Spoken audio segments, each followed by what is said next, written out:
Hello, welcome. Wonderful to see you all here today. And I must say, I feel very privileged to be here with Robert Service, who is, I would say, without doubt, the most eminent historian of 20th century Russia in the world today. Over the course of a career spanning 4 decades, he's produced magisterial biographies on Lenin in 3 volumes, Stalin and Trotsky. He's written a previous history of the Russian Revolution, studies of world communism, Russia and the Islamic world. I could go on. And also for me personally, I first met Professor Service when he was the head of an MA course that I did at the School of Slavonic Studies in London. So it's very exciting for me to be here asking him the questions now, putting him on the spot. In this book, Blood on the Snow, he returns to examine this fundamental decade, 1914 to 24. The decade is the decade that defined Russia's experience of the 20th century, and beyond, they in many ways defined the experience of Europe and the whole world. This book's been described as the work of a lifetime, because it's the distillation of knowledge gained over a long and distinguished career, but with the addition of wonderful new material, which is mainly direct first-person accounts from ordinary people who lived through those chaotic times. When I was talking to Bob yesterday, he told me that at first he wasn't planning to be a historian. He actually studied literature first and then turned to history for more and precise answers to his questions. And I have to say that that shows in his prose. There's a kind of high-octane drama and fluency to this history that makes you just rip through the pages. So I do recommend that if you haven't already, afterwards you go to the bookshop and get your hands on a copy, because it's truly excellent. So, Bob, can we start with the obvious question? What was it you felt you still needed to express about this fatal decade? What are we still discovering about the Russian Revolution over 100 years later? The reason I went back to the Russian Revolution was essentially that I'd spent so much time delving into the lives of Lenin, Trotsky, and Stalin in that period, and setting them in the general environment of what went on in Russia in 1917 and then in the civil war that followed, that didn't really end until the mid-1920s. And I'd used statistics in the general sense to characterize what life was like for most people most of the time.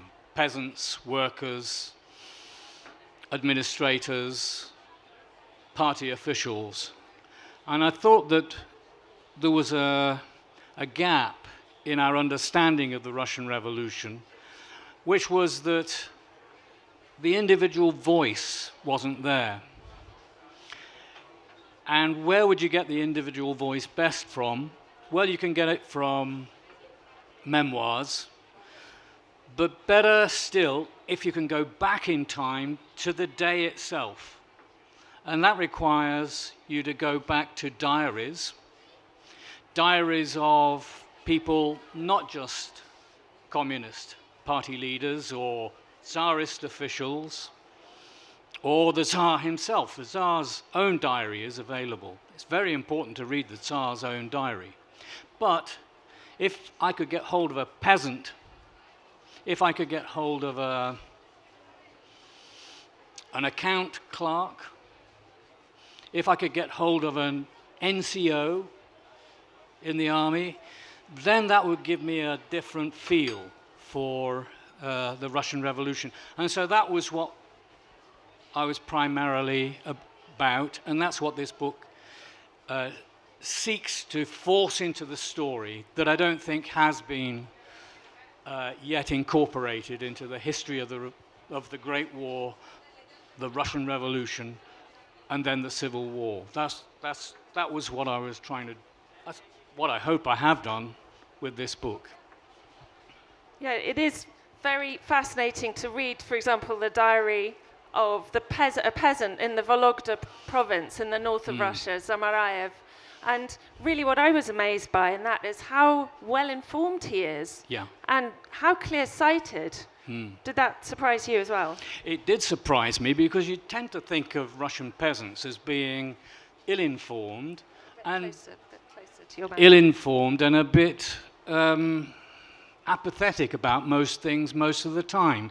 But this was a man who was careful about every single ruble, every single kopeck that he spent. He goes into the market and he records how much fish cost, because practically everything else he grew himself.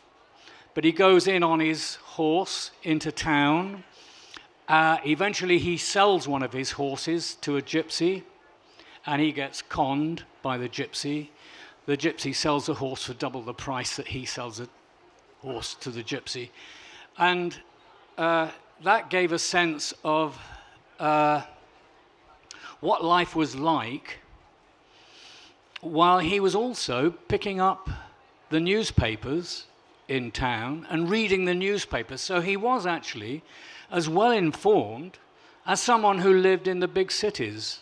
The newspapers took sometimes 2 or 3 days to reach his little village in Vologda, but they did get there. So he had opinions about Nicholas II, the last Tsar. He had opinions about Alexander Kerensky, the premier of the provisional government, and he certainly had opinions about Lenin and Trotsky. He'd never heard of Stalin yet. He's got an amazing voice. And the other diarist that I was particularly struck by was Okunev, Okunev, Yeah. who's a really interesting character, because, I mean, he's so socially mobile, isn't he? So one has the impression that Russian society was so static before the revolution, but Okunev gives a different picture. Yeah, I'm glad you brought him up. He's an accounts clerk who comes from the peasantry. And he also is literate. Well, he has to be literate because he wrote a diary. And he gets a job in river transport in Moscow. So he uproots himself and goes to Moscow. He's a Christian believer. He's a lover of the arts. This is a man who comes from the very, very base of society, who's actually a cultured man, who knows some of the singers, some of the opera singers, who's well aware of the roughness of life as his own income loses value in the Russian Revolution. So what we have from him is a picture of the Russian towns and the Russian cities in which actually most people don't want anything to do with politics. They don't want to join an army. They don't want to join either the Reds or the Whites. They certainly don't want the Civil War to come into their city. And most Russians were like that, and so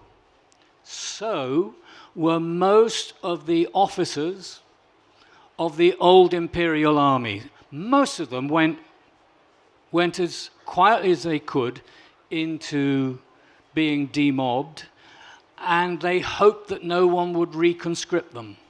So the picture you get of the Russian Revolution is actually a picture of a people that wanted really quite a quiet life, free from czars, free from the old emperor, the old Tsarist system, free from the chaos of the government, the liberal-led government that came to power after the fall of the Tsar in the February Revolution, and free from the oppression that Lenin and Trotsky and their regime started to impose on them. So I think this is a refreshing way of looking at history, looking at it from the bottom up. But, there's no getting away from it. The history of the Russian Revolution has to be looked at from the very top downwards. It makes no sense just to say, let's look at the life of the people. You have to look at the life also of the ministers of Nicholas II, the ministers of Alexander Kerensky, and the political commissars of Lenin. And they tried to assert the power vertically down through the system. So I want to take you back a bit earlier, back to 1914, but on that exact point of a decision by one man that seems almost unbelievably momentous now, which is the decision of Russia to declare war on Germany. And in your account, I was staggered to discover to what extent that was the decision of Nicholas II himself, really. Is that right? He didn't take a lot of advice? Almost none. He wasn't used to taking advice when he'd already made up his own mind. He was a rather brittle ruler, psychologically. And it seems an absolutely bizarre decision to take, to plunge his empire into a bloodbath such as the First World War.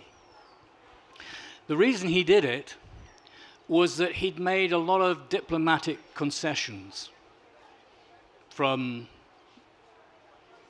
1910, 1911, 1912 onwards, particularly to the Austrian-Hungarian Empire and also to Germany. So that this gives us a lesson, actually not just about the history of the Russian Revolution, but of dictatorships generally. Nicholas II was a sort of dictator. He was an autocrat in all but name. In fact, he was an autocrat in name. Autocrats have to depend on their own prestige, and if their prestige depends on the sustaining of great power status, then they can't afford to ignore popular opinion if popular opinion suggests that Russia is giving way too much to foreigners. So this is a case for dictators everywhere, that they're in a much more fragile situation than we often assume. And popular opinion really does count. It's just that rebellions are very few and far between. He felt he had to go to war, but he didn't really give it a second thought. Maybe that's hopeful. I don't know. But it's interesting. I was very interested to read of, the situation during the war, 1914 to 1917, before the revolution. Really, the breakdown of order and governance in the Russian Empire was staggering, wasn't it? And you describe this huge area in the west of Russia where martial law was introduced, and I mean, the step between that and revolution doesn't seem so very huge, really, does it? No, in the western part, as you say, Charlotte, in the western part of European, in other words, the western part of the European part of the empire, the Germans just moved in, the Russians retreated, and there was the most terrible carnage going on. And anyone who was of German ethnicity, but particularly if they were Jewish, they were not allowed to stay in the area near to where the front line was. So if they were rich enough, they could take a train eastwards. But most people weren't rich enough, and they had to walk. So the roads going east from the western tip of the Russian Empire sprawled with refugees. And the ironic thing was that they were walking to the edge of the Pale of Settlement for Jews. In other words, they were walking past the area that they were allowed to live in. But the Russian army was so sure that the Jews were betraying the empire to the Germans that they allowed them to move further eastwards. And that's one of the reasons why Jews play such an important part in what comes next in 1917. They've been so badly treated. A lot of them died walking eastwards. You could say it was like an early version. It wasn't the Holocaust, but it was an awfully it was an atrocious phenomenon. Certainly, I think the Russian Empire's treatment of their Jewish population, their incredible anti-Semitism of the emperor himself, plays a huge part in the development of the Jewish question in the Middle East for the rest of the century. So that's another way this decade is so incredibly influential, isn't it? Yes. But so then we come to February 1917 and what's known as the February Revolution, the collapse of the Romanov regime after, 300 years, I think, of autocratic rule.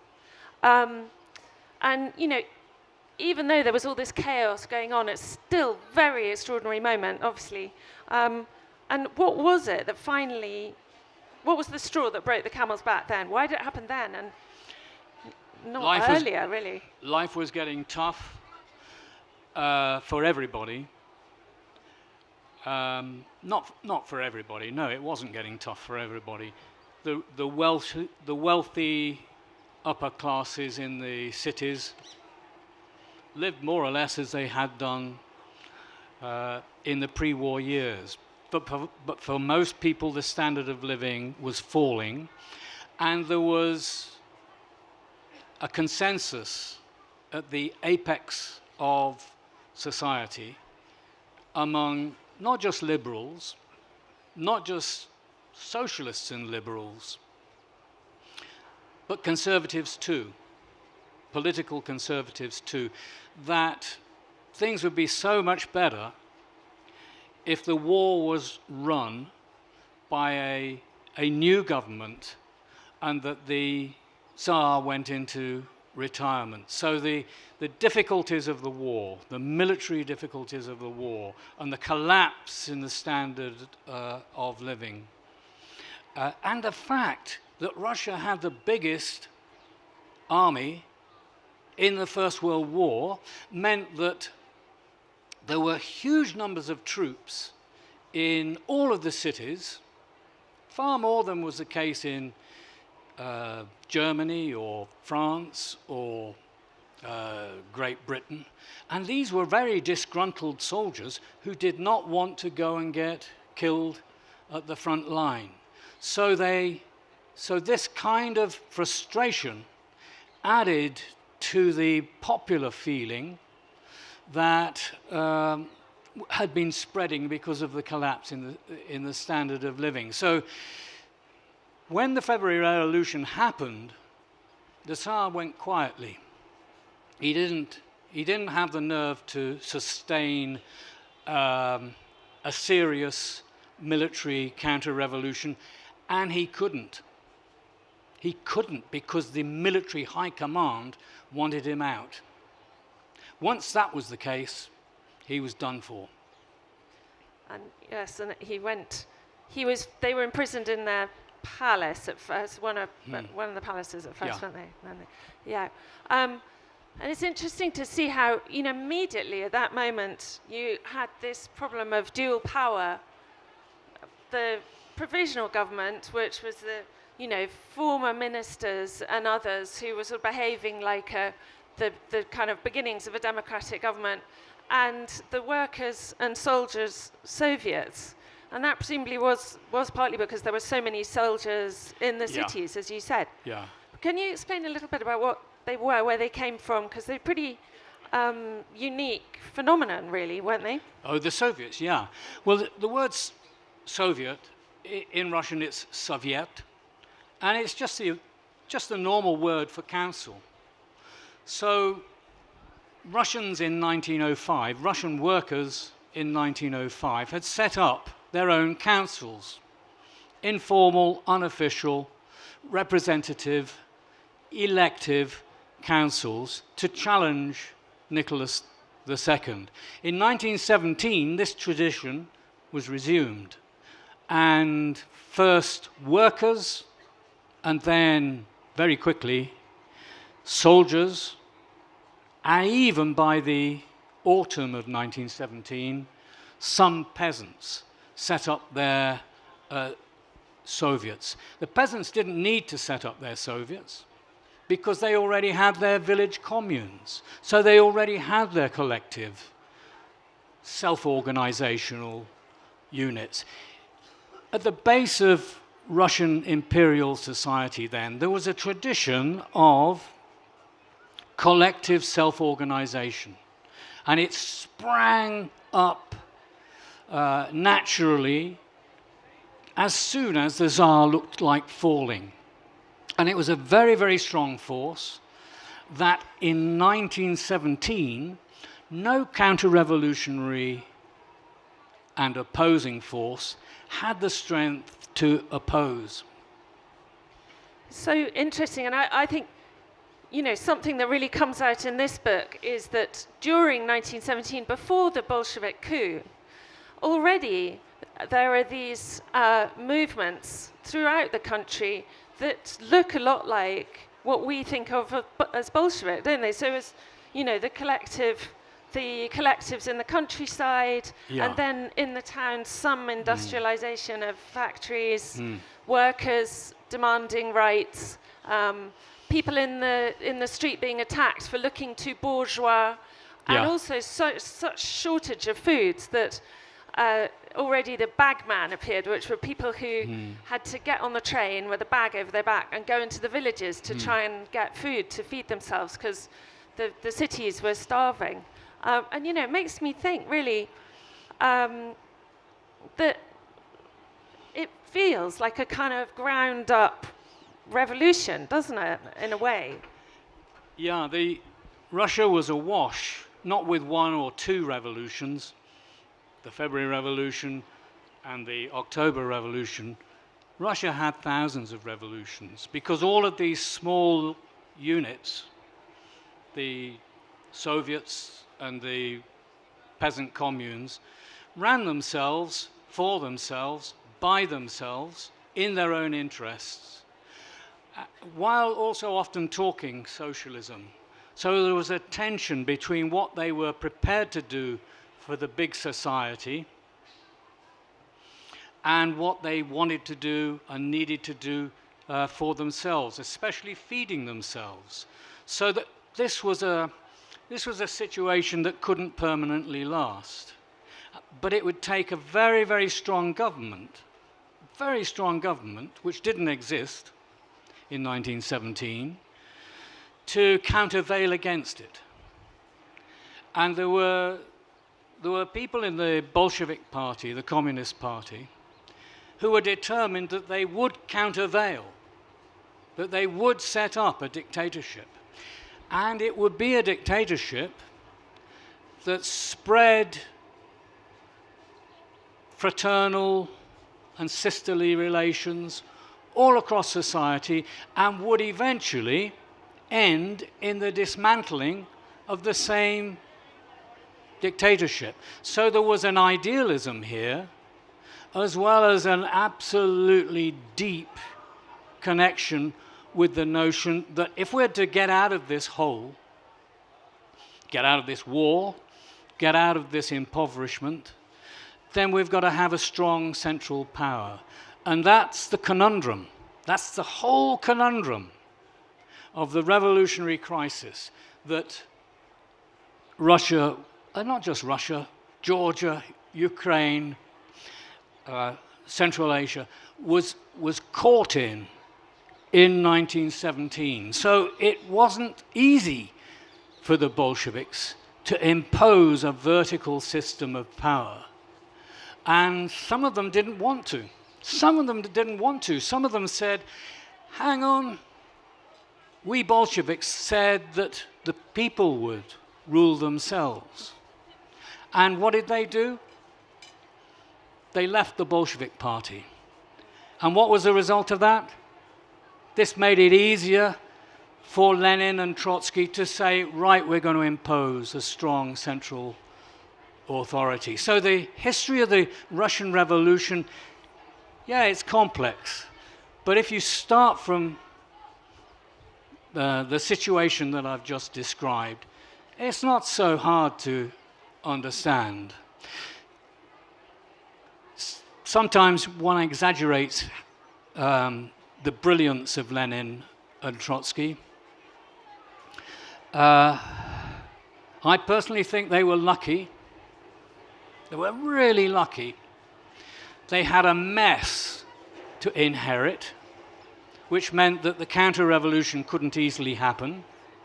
If the Germans had won the First World War, then Lenin and Trotsky would have been hanging by their necks from lampposts, and the Germans would have killed them. The British and the French and the Americans and the Japanese didn't sustain their counter-revolutionary campaigns because they had their own troubles at home. So the Bolsheviks were very lucky in the situation that they had, even though the Civil War was extremely bloody and extremely hard fought. But it wasn't written in the stars that the Bolsheviks would definitely win. Quite very good. And so once they'd, by this incredible stroke of luck, seized power, it is, I'm always struck by this, they then pretend that it was always inevitable and they'd planned it all along. Yeah. And it's quite amazing how quickly they went into such a series of radical moves, isn't it? I mean, they were wild, their first policies. And was that, that was partly ideology, wasn't it? Was it also the demands of the Civil War and the time? Yeah, that's a really important point you make there. The Bolsheviks had to make up their mind. Were they believers in popular self-liberation, or were they believers in central political control? And for the ruling elite of the Bolshevik Party, holding on to power was much more important than popular liberation, popular self-liberation was at the time. They could come back to popular self-liberation later. So there was this tension in the October Revolution of 1917 from the very, very beginning. And some of these Bolshevik leaders had very strong dictatorial instincts. And they were the ones who surged to the front. And the Bolshevik Party became more militarized as the fighting went on. So 2/3 of the Bolshevik Party was actually in the Red Army. It was more or less a military party by 1919 and 1920. So a lot of this explains how they came to invent this extraordinary 20th century phenomenon, the one party, one ideology state, where central control is imposed from above, where religion is pushed to the side, where popular traditions are cast aside also if they conflict with the ideology. This happened in this period. The Bolsheviks invented for both the extreme political left and the extreme political right the concept of the one-party state. Yeah. And another thing that I'd like to ask you about is the nationalities, the question of nationalism in the Russian Empire and the Soviet Union.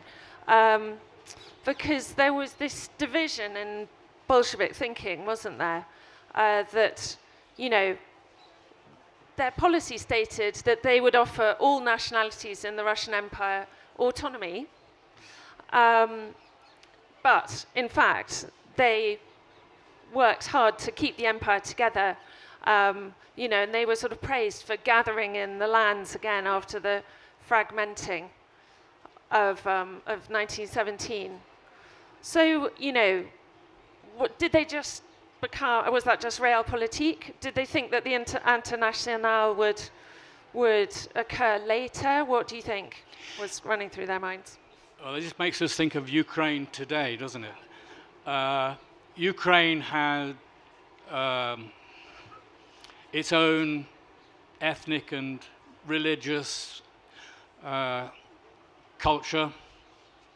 Lenin said, if we don't make concessions to Ukrainian opinion, if we don't give them their own Soviet republic, we're going to have problems there. We're going to have problems in Georgia. We're going to have problems in Uzbekistan. We're going to have problems.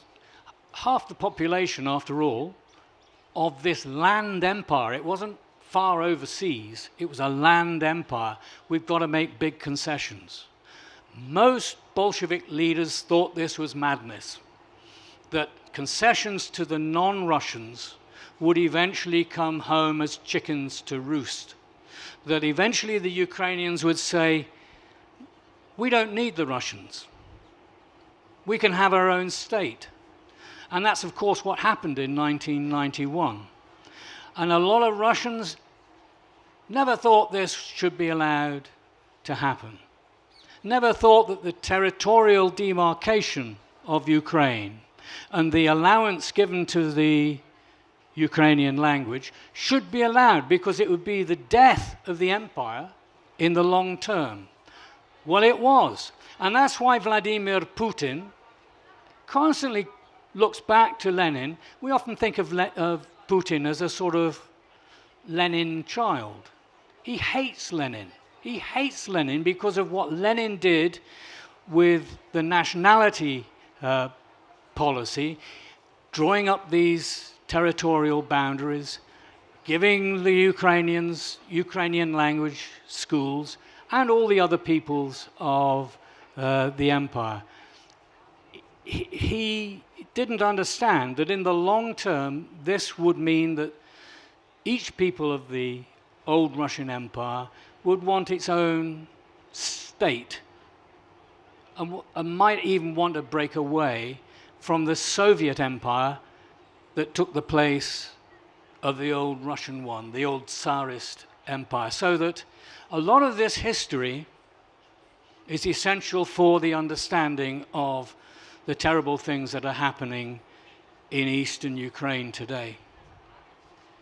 Yeah, and I think, you know, when you hear debates today about Russian imperialism, you know, sort of the Russian imperial attitude of, and Putin looks back to pre-revolutionary times, doesn't he? But I mean, you see with this that after Lenin's first ideas, in fact, you know, the Internationale and the friendship of peoples, I mean, is pure lip service, obviously, isn't it? And that Russian imperial attitude extended to all the former peoples throughout the USSR, I would say. Well, it did and it didn't. I don't mean to introduce an element of sharpness here. The Bolsheviks really did believe that eventually there would be world communism, in which the Germans, the French, the British, the Indians would have self-expression, self-organization, self-rule within a global fraternity of nationhoods. So that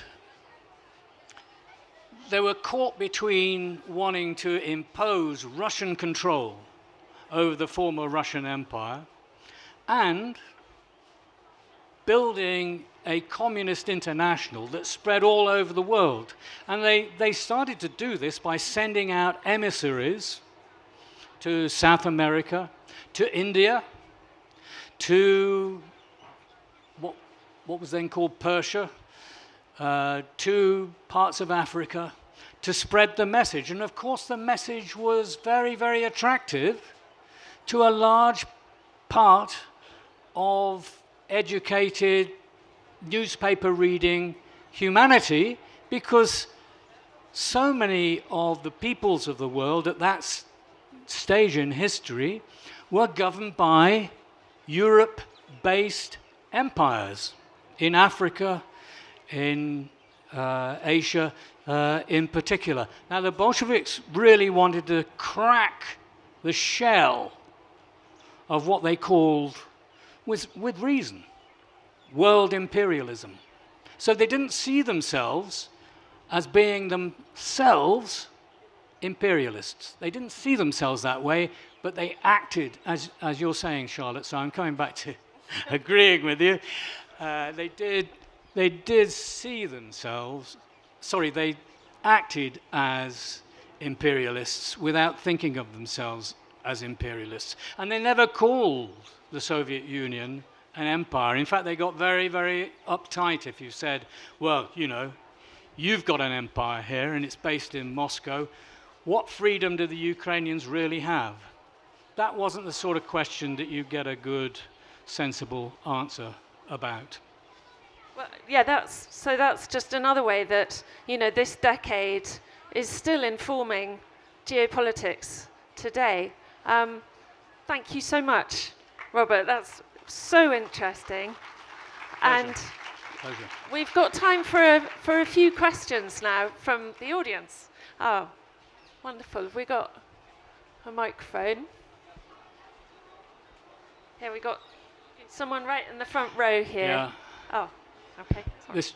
Ah. I was pointing at this guy in the red. Sir Service, it's been a pleasure to see you and hear you talk here. My question, it might not be related to the revolution, 1914 to 1924, but a bit ahead of that, when Lenin was on his deathbed, and Lenin studied the Communist Manifesto. He interpreted his own communism, and then carried on Stalin, who interpreted his own communism. Yeah. Now, those are three very different dynamics. Yeah. Could you please shed light on the similarities in a very short and sweet manner? Because it is a vast topic. It is a vast topic to read about, in the similarities and the dissimilarities that we see in both three of these trilogies. That's a very important theme. I take the premise that Marx was a ragbag of a thinker, an absolutely brilliant man as an economist, not so brilliant as a political thinker, but he never really made up his mind about how to introduce communism to a particular country or to the world. He never made up his mind. And that meant that someone like Lenin in the 1890s could choose the harsher, the more severe, the more dictatorial side of Marx, which was definitely there, than the gentler evolutionary side, which was also there. When it came to the October Revolution, then Lenin imposed a dictatorship. My own view is that the gap between Lenin and Stalin was much, much narrower than practically all the Western historians who have written about this topic suggest. I think that Stalin was a Leninist, and the gap between them on the deathbed of Lenin, which did exist, they did disagree about things, but they disagreed about secondary things. They agreed about the one-party state. They agreed about the one ideology state. They agreed about controlling the non-Russian nationalities. They agreed that the party had the right to impose its vision on the whole of ex-imperial society. So Stalin, for my money, really was a Leninist.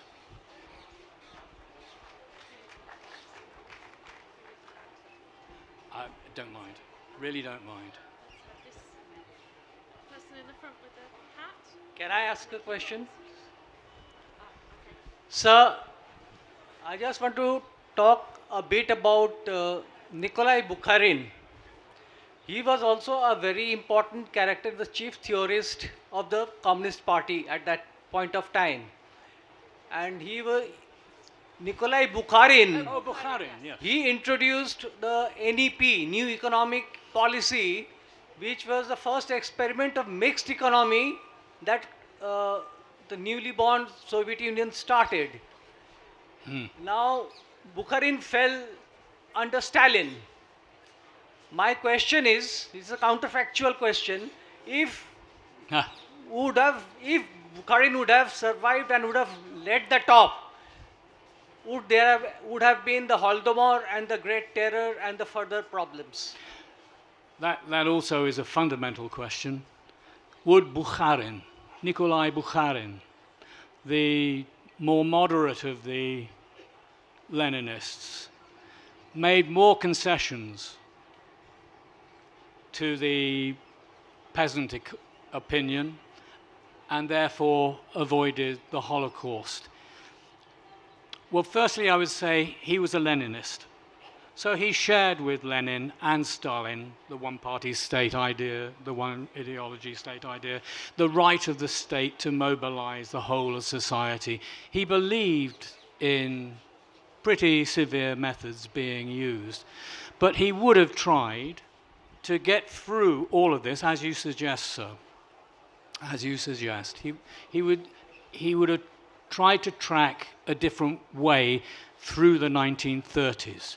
In my view, he would then have had so many difficulties, both with the party and with society as a whole, priests and businessmen and entrepreneurs, that he would have had to face a choice. Am I really a Leninist, or can I get along with this chaos? And I tend to think he would have chosen the former, that he would have gone back to the roots of his Leninism. But we're never going to know the answer to that. And Bukharin died a really miserable death at the hands of Joseph Stalin. I think, though, that some of the things that Bukharin did earlier in his life were very, very blood-stained. So I don't hold a candle in church for the soul of Nikolai Bukharin, personally. Have we got time for one more? This, yes. One more? Thank you, sir. What a pleasure it is to listen to you here. And I think by this point of time, you can churn out another book on an autopilot on Russia, I think. And it'll be a great read. My question is that how do you see the role of women have changed in this society after the revolution? Like, was there any change, and what was the change compared to pre and post revolution? Women after 1917 were integrated into the workforce. There was legislation for the equality between the sexes. The Bolsheviks were very enlightened about this, but so too was the previous liberal-led government. So it wasn't just Bolshevik opinion, it was socialist opinion and even liberal opinion. And women started having jobs in at professional levels in the early Soviet state, and even more so under Joseph Stalin. But they didn't tend to get the jobs at the very highest level. They didn't actually, in reality, find the ability to crash through the male chauvinism of the ex-Red Army soldier elite that ran the Soviet Union. And really that continued through to the end of the Soviet era, and it's certainly true today. Just look at the Putin elite today. Women don't really have much of an influence on society unless they're pop singers or gymnasts. And they may have jobs, but they still absolutely do all the housework, don't they?